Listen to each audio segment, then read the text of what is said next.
so students question number আমাক 10 কি আছে যে এখন নগৰৰ 1500 পৰিয়ালৰ মাজত চলোৱা এটা পিএলৰ পৰা জনা গৈছে যে তাৰে 1263 পৰিয়ালৰ টিভি আছে 639 পৰিয়ালৰ ৰেডিঅ' আছে আৰু 197 পৰিয়াল আছে যাৰ টিভি আৰু ৰেডিঅ' কোনোটোৱে নাই ঠিক আছে ইয়াতে কি কোৱা হৈছে কোনোটো নাই means neither TV nor radio দুটা ঠিক আছে তেন্তে সেই নগৰখনত আমাক সুধিছে যে কিমান পৰিয়ালৰ টিভি আৰু ৰেডিঅ' দুইটা আছে means both তো এতিয়া ইয়াত চোৱা যেতিয়া both আহিব তেতিয়ালে আমাৰ ইন্টাৰসেকশন আহিব ঠিক আছে তাৰ পিছত কৈছে যে কিমান পৰিয়ালৰ মাত্ৰ টিভি আছে কিন্তু ৰেডিঅ'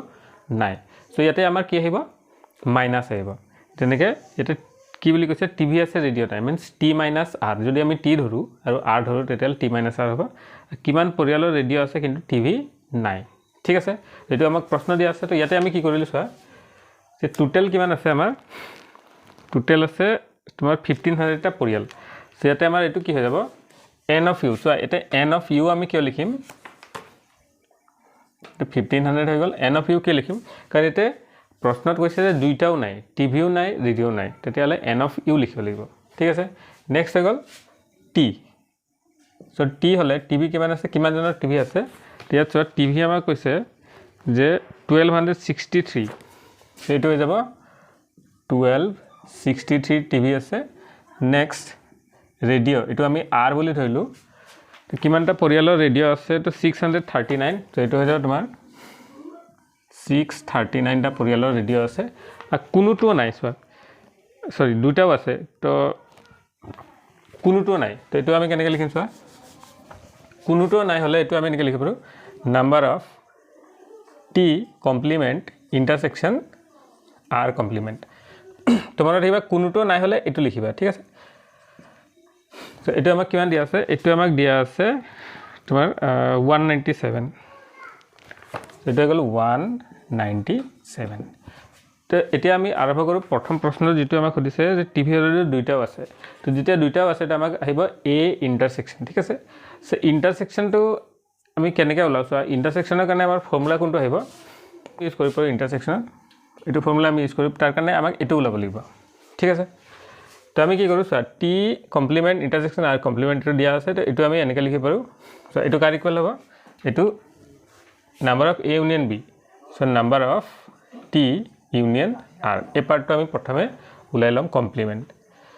সো এটো কাৰ ইকুয়াল হ'ব number of u means হাৰ্বিক সংগতি minus number of t union r ঠিক আছে এই পাৰ্টটো প্ৰথমে উলাই লম সো এটো আমাক দিয়া আছে 197 equal to এটো আমাক দিয়া আছে 1500 minus এটো আমাক নিৰ্ণয় কৰিব আছে তো ইয়াৰ পৰা আমাৰ কি আহি যাব t union r number of t union r equal to হৈ যাব 1500 minus 197 যেটো হৈ যাব তোমাৰ 3 তাৰপিছত এটা হৈ গল 0 আৰু ইয়াতে থাকিলে তোমাৰ 13 1303 তো 1303 পৰিয়াল এনেকৈ আছে যাৰ দুইটাও আছে টিভিও আছে ৰেডিঅ' আছে তে আমাক নিৰ্ণয় কৰিব আছে কিমানটা পৰিয়ালৰ সৰি ইমানটা পৰিয়ালৰ কমসে কম বা অতি কমেও টিভি বা ৰেডিঅ' আছে তো আমাক ওলাব আছে দুইটাও কাৰ আছে তো দুইটাৰ কাৰণে আমি এটো ফৰ্মুলা ইউজ কৰিব পাৰো n of t union r equal to n of t plus n of r minus n of t intersection r so এটো কৰ পৰা লিখিছো এই প্ৰথম ফৰ্মুলাটো আমি ইউজ কৰিছো ঠিক আছে সো এই পাৰ্টটো আমাৰ এটো आंसर আছে এটো হৈ গল তোমাৰ 1303 1303 n of t আমাৰ তাত দিয়া আছে 1263 plus n of r দিয়া আছে 639 minus n of t intersection r so ইয়াৰ পৰা t intersection r আমি উলাই লৈ পাৰো n of t intersection r equal to হৈ যাব এটা প্লাস কৰি দিয়া তো এটা হৈ গল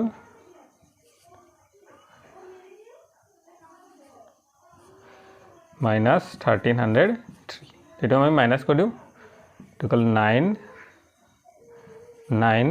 তাৰপিছত থাকিলে 8 minus 3 কৰিলে তো 5 সো 599 হ'ব আমাৰ आंसर যাৰ টিভি আৰু ৰেডিঅ' দুইটা আছে ঠিক আছে এটো ফাৰ্স্ট পাৰ্ট হৈ গল এতিয়া আমি সেকেন্ড পাৰ্টটো ওলাব সো ফ্ৰেণ্ডছ এতিয়া আমাক দ্বিতীয় প্ৰশ্নটো কৰিব গৈছো এটো আমাক দিয়া আছে যে কিমানটা পৰিয়ালৰ মাত্ৰ টিভি আছে কিন্তু ৰেডিঅ' নাই সো এটো আমি কেনেকৈ লিখিব পাৰো নাম্বাৰ 2 টিভি হে আছে কিন্তু ৰেডিঅ' নাই তো n of t minus r এটা এই পাৰ্টটো আমি ইয়াৰ লগত কম্পেয়াৰ কৰি পাৰো এটো ফৰ্মুলা লগত তেতিয়ালে এটো বহিব so n of t minus n of t intersection r so n of t আমাৰ কিমান আছে এটো হৈ গল 1263 minus n of t intersection r এটো আমি উলাই থৈছিলো 599 এটো সাবট্ৰাক্ট কৰি দিয়া এটো গল 13 minus 9 এটো গল 4 এটো 5 5 minus 15 minus 9 হলে এটো 6 এতে গলে 11 11 minus 5 হলে 6 664 এটো আমাৰ সেকেন্ড কোৱেশ্চনটো আহিছে নাম্বাৰ 3 টো সোৱা নাম্বাৰ 3 টো আমাক সুধি আছে নাম্বাৰ 3 টো সুধিছে কিমানটা পৰিয়াল ৰেডিঅ' আছে কিন্তু টিভি নাই তো এটো আমি লিখিব পাৰো n of r minus t is equal to n of r minus n of r intersection t ঠিক আছে but t intersection r একটা হয় n of r আমাৰ দিয়া আছে 639 minus এটো হৈ গল তোমাৰ 599 so minus কৰি দিয়া এটো হৈ গল 0 এটো হৈ গল 4 so 40 টা পৰিয়াল এনেকৈ আছে যাৰ মাত্ৰ ৰেডিঅ' আছে কিন্তু টিভি নাই সো এটো হৈ গল আমাৰ কোৱেশ্চন নম্বৰ 10 ইয়াৰ পিছত আমি কোৱেশ্চন নম্বৰ 11 কৰিব গৈছো সো হেল্ল ষ্টুডেন্টস আজি আমি এক্সাৰসাইজ 1.1 ৰ লাষ্ট কোৱেশ্চনটো কৰিব গৈছো question number 12 so question number 12 টো আমাক কি দিয়া আছে 12 হ'ব কোৱেশ্চন নম্বৰ 12 সো ইয়াতে আমাক দিয়া আছে যে এটা শ্ৰেণীৰ 180 গৰাকী শিক্ষাৰ্থীৰ ভিতৰত 76 গৰাকীয়ে গণিত পঢ়ে 81 গৰাকীয়ে পদাৰ্থ বিজ্ঞান মিন্স ফিজিক্স 80 গৰাকীয়ে ৰাসায়নিক বিজ্ঞান মিন্স কেমিষ্ট্ৰি পঢ়ে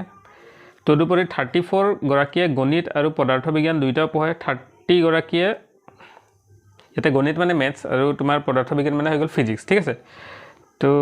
30 গৰাকীয়ে গণিত আৰু ৰাসায়নিক বিজ্ঞান মানে ম্যাথছ আৰু কেমিষ্ট্ৰি পঢ়ে 33 গৰাকী পদাৰ্থ বিজ্ঞান আৰু ৰাসায়নিক বিজ্ঞান মানে হৈ গল ফিজিক্স আৰু কেমিষ্ট্ৰি পঢ়ে যদি 18 গৰাকীয়ে তিনিটাও বিষয় অধ্যয়ন কৰে মানে 18 টোৱে তিনিটাও বিষয় পঢ়ে ঠিক আছে তো ইয়াতে বাকি এটা প্ৰশ্ন উদিছে যে কিমান গৰাকী শিক্ষাৰ্থীয়ে একমাত্ৰ পদাৰ্থ বিজ্ঞান অধ্যয়ন কৰে সো ইয়াতে যিখিনি কন্টেন্ট দিয়া আছে এখিনি আমি লিখি লৈছো ডাটা সো যিখিনি ম্যাথছ পঢ়ে তো এটো আমি লিখি দিলো 76 যিখিনি ফিজিক্স পঢ়ে এটো 81 যিখিনি কেমিষ্ট্ৰি পঢ়ে এটো 80 তো ইয়াত এটা বস্তু নোট কৰিবা যে ম্যাথছ পঢ়ে 76 জনে মানে অনলি ম্যাথছ নপঢ়ে ইয়াতে কৈছে যে 76 জনে ম্যাথছ পঢ়ে বাট ইহঁতে বেলেগ বিষয়ও পঢ়ে ঠিক আছে সো ফিজিক্স পঢ়ে 81 জনে তাৰ মানে 81 জনে অকলে ফিজিক্স নপঢ়ে ইহঁতে বেলেগ কেমিষ্ট্ৰি বা তোমাৰ ম্যাথমেটিক্সও পঢ়িব পাৰে বাট ইহঁতে ফিজিক্সটো পঢ়ে ঠিক আছে সো কেমিষ্ট্ৰি পঢ়া হৈ গল তোমাৰ 80 জন নাও ইয়াতে আকৌ কি ডাটা দিয়া আছে যে কে 34 গৰাকীয়ে গণিত আৰু পদাৰ্থ বিজ্ঞান দুইটা পঢ়ে তো দুইটাও যদি পঢ়ে so number of student who studies গণিত এন্ড পদাৰ্থ বিজ্ঞান গণিত আৰু পদাৰ্থ বিজ্ঞান মিন্স এটা হৈ যাব তোমাৰ গণিত মানে হৈ গল ম্যাথছ আৰু ফিজিক্স both যেটা হবে ইন্টাৰসেকশন আহিব সো ইয়াতে আমাৰ দিয়া আছে 30 নেক্সট দিয়া আছে 33 গৰাকী পদাৰ্থ বিজ্ঞান আৰু ৰাসায়নিক বিজ্ঞান মিন্স কেমিষ্ট্ৰি আৰু ফিজিক্স ঠিক আছে so physics and chemistry so ইয়াত এন্ড আহিলে তোমাৰ ইন্টাৰসেকশন আহিব অৰ আহিলে ইউনিয়ন আহে সো এটো আহি গল 33 তাৰ পিছত হৈ গল 34 গণিত আৰু ফিজিক্স মেথছ এটো 34 হ'ব এটো 34 তাৰ পিছত এটো হৈ গল ম্যাথছ আৰু কেমিষ্ট্ৰি সো ম্যাথছ আৰু chemistry so mathematics and chemistry পঢ়া কিমান আছে 33 ঠিক আছে সো ইয়াতে গণিত আৰু গণিত আৰু ৰাসায়নিক বিজ্ঞান হৈ গল 30 গণিত আৰু ৰাসায়নিক বিজ্ঞান গণিত আৰু ৰাসায়নিক বিজ্ঞান এটো হৈ যাব তোমাৰ 30 সো কন্টেন্ট কিটা ভুল গল সো আমি লিখি ললো 33 গৰাকীয়ে পদাৰ্থ বিজ্ঞান আৰু ৰাসায়নিক বিজ্ঞান তো পদাৰ্থ বিজ্ঞান আৰু ৰাসায়নিক বিজ্ঞান পঢ়া 33 গৰাকী আছে আৰু 34 গৰাকী গণিত আৰু পদাৰ্থ বিজ্ঞান ওকে এটো 34 নেক্সট is 33 and 30 okay তো এইখিনি আমাৰ কণ্টেণ্ট দিয়া আছে নেক্সট হৈছে 180 গৰাকী ইয়াতে চোৱা এতিয়া 180 গৰাকীয়ে কি পঢ়ে এইটো বুজিব হ'লে ইয়াতে ইউনিয়ন হ'ব বা ইণ্টাৰছেকশ্যন এইটো আমি বুজিব হ'লে এতিয়া এইটো বুজিব লাগিব যে আমাক এনেকৈ কুৱেশ্যন দিয়া আছে তিনিটাৰ বিষয় এটাও অধ্যয়ন নকৰে এতিয়া এটা কুৱেশ্যন আছে তাৰমানে তিনিটাৰ পৰা এটাও নকৰে ঠিক আছে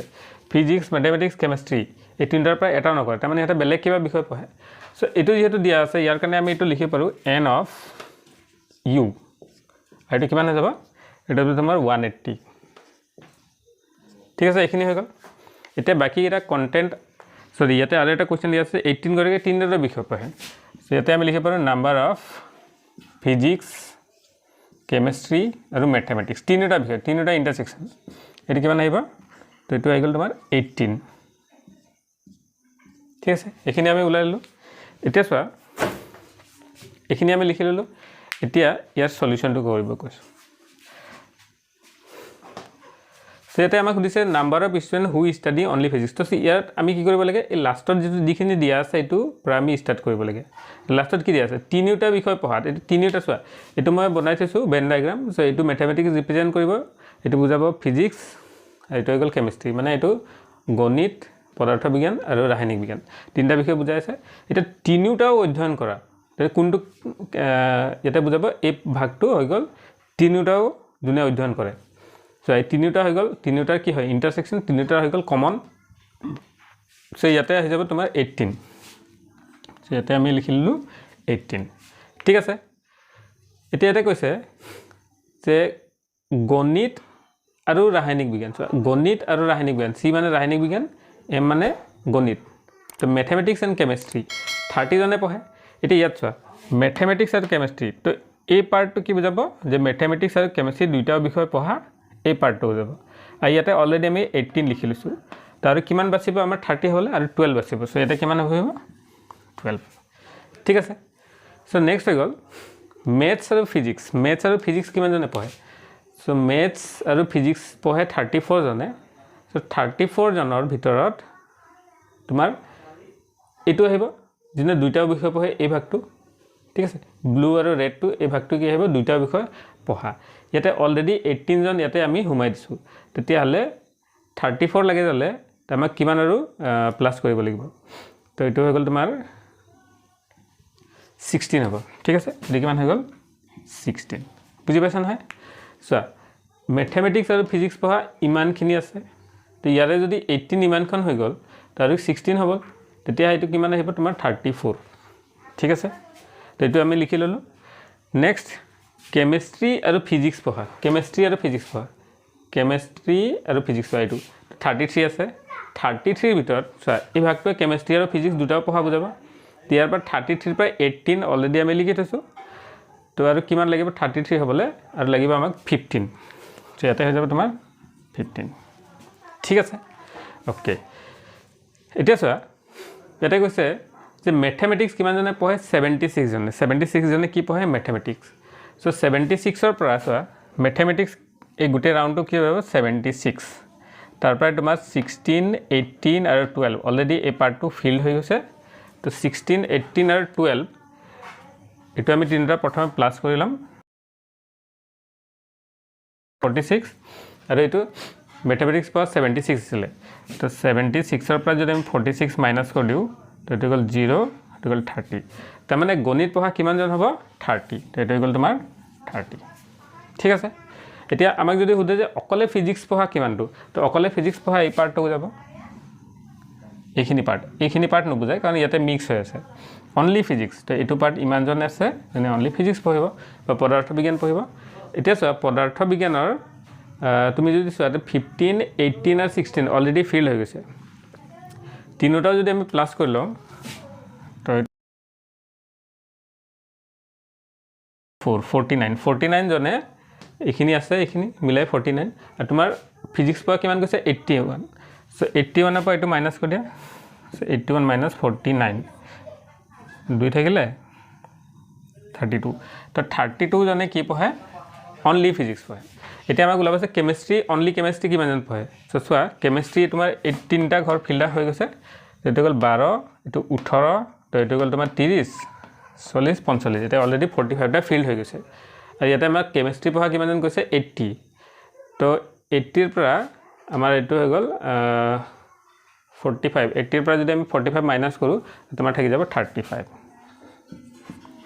তো 35 জন এনেকৈ আছে অনলি কেমিষ্ট্ৰি পঢ়িছে অনলি কেমিষ্ট্ৰি এই ভাগটো বুজাব ইমানখিনি ঠিক আছে এই ভাগটো নবজায় কাৰণ ইয়াতে মিক্স হৈ আছে এতিয়া আমি এইখিনি উত্তৰ কৰিব পাৰো এনসাৰ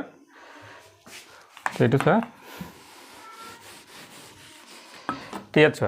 আমাক সুধিছে number of student who study only physics মানে সেইখিনি তোমাৰ ষ্টুডেন্টস বা সেইখিনি ছাত্ৰ যিখিনিয়ে অনলি ফিজিক্স পঢ়ে বা পদাৰ্থ বিজ্ঞান পঢ়ে ঠিক আছে ফিজিক্স মানে গ'ল পদাৰ্থ বিজ্ঞান তো কিমান জন হ'ব চোৱা তো ফিজিক্স পঢ়া সো অনলি ফিজিক্স পঢ়া ইয়াতে 32 আছে তো আমি 32 লিখি দিব পাৰো ঠিক আছে নেক্সট হৈ গ'ল number of student who study only chemistry তো অনলি কেমিষ্ট্ৰি কিমান আছে 35 ইয়াতে মই লিখি দিলোঁ 35 number of student who study only mathematics এই ভাগটো হৈ যাব কিমান আছে 30 তো এইটো হৈ গ'ল 30 ঠিক আছে নেক্সট হৈ গ'ল mathematics and physics but not chemistry তো মেথমেটিক্স আৰু ফিজিক্স দুটাৰো কমন ঠিক আছে মেথমেটিক্স আৰু ফিজিক্স দুটাৰো কমন সো মেথমেটিক্স আৰু ফিজিক্স দুটাৰো কমন এই পাৰ্টটো হৈ আছে বাট ইমানখিনি ষ্টুডেণ্ট কি পঢ়ে এইটো কেমিষ্ট্ৰি পঢ়ে সো আমাক কৈছে যে কেমিষ্ট্ৰি নপঢ়ে তেতিয়াহ'লে অনলি কিমান হ'ব 16 তো এইটো হৈ গ'ল তোমাৰ 16 নেক্সট কৈছে ফিজিক্স এণ্ড কেমিষ্ট্ৰি চোৱা physics and chemistry but not mathematics তাৰমানে ফিজিক্স এণ্ড কেমিষ্ট্ৰিটো কোনটো পাৰ্ট হ'ব এই পাৰ্টটো হৈ গ'ল ফিজিক্স আৰু কেমিষ্ট্ৰি বাট ইয়াতে এই পাৰ্টটো মেথমেটিক্সতো সোমাই গৈছে এইটো আমি কনচিডাৰ কৰিম 15 ল'ম এইটো হৈ গ'ল 15 ঠিক আছে ইয়াতে কৈছে chemistry and mathematics but not physics chemistry বা and mathematics but not physics তেতিয়াহ'লে